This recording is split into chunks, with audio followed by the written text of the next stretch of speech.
প্রিয় দর্শক, আসসালামু আলাইকুম। আজকে আপনাদের সাথে দোয়া কবুলের আরেকটি বরকতের কথা আলোচনা করব। সেটি হচ্ছে দুরুদের বরকত। দুরুদের এই বরকতের এই দোয়া কবুলের গল্পটি এক ভাইয়ার কাছ থেকে শোনা।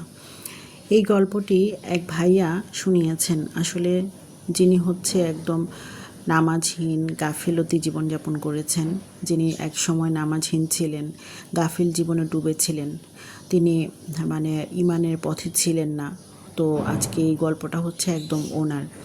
তো ওনার কিভাবে দরুদের মাধ্যমে ওনার দোয়া কবুল হয়েছে, ওনার জীবনের টার্নিং পয়েন্ট এসেছে, ওনার লাইফটা কিভাবে চেঞ্জ হয়ে গিয়েছে, উনি কিভাবে একটা সুন্দর পরিপূর্ণ সুন্দর স্বাচ্ছন্দ্যপূর্ণ একটা জীবন পেলেন, সেটাই আজকে আপনাদের সাথে আলোচনা করব, যেটা আমি ওনার থেকে শুনেছি।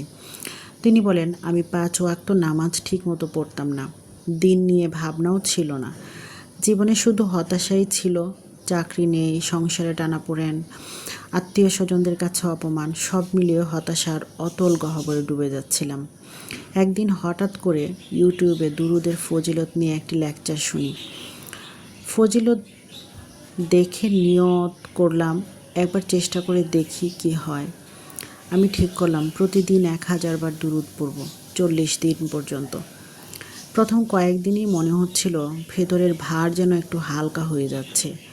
অজানা এক প্রশান্তি পেতাম, অজানা এক শান্তি মনের মধ্যে ভর করেছিল। মনে হচ্ছিল যে জীবনের সব দুঃখ কষ্ট মুছে যাচ্ছে ধীরে ধীরে। দিন যেতে লাগলো। ঠিক 34তম দিনে একটা কোম্পানি থেকে চাকরির কল আসে, যেই চাকরির জন্য আমি আগেও অনেকবার আবেদন করে ব্যর্থ হয়েছিলাম। এবার একেবারে ডিরেক্ট রিক্রুট। আসলে হচ্ছে যে সেদিন শুধু সেজদায় পড়ে কেঁদেছিলাম, আল্লাহর শুকরিয়া আদায় করে কেঁদেছিলাম। দুরুদের বরকতে আল্লাহ তাআলা আমার জন্য অসম্ভবকে সম্ভব করে দিয়েছেন। আল্লাহ দুরুদকে আমার জন্য হিদায়াতের দরজা বানিয়ে দিয়েছেন। এই দুরুদই আমাকে নামাজে ফিরিয়েছে, হতাশা থেকে মুক্তি দিয়েছে, আর প্রমাণ করেছে দোয়া কবুল হয়, শুধু দরজা ঠিক রাখতে হয়। আজও আমি 1000 বার দুরুদ পড়ি, তবে আর কোনো চাওয়ার জন্য নয়, বরং আল্লাহর ভালোবাসা অর্জনের জন্য।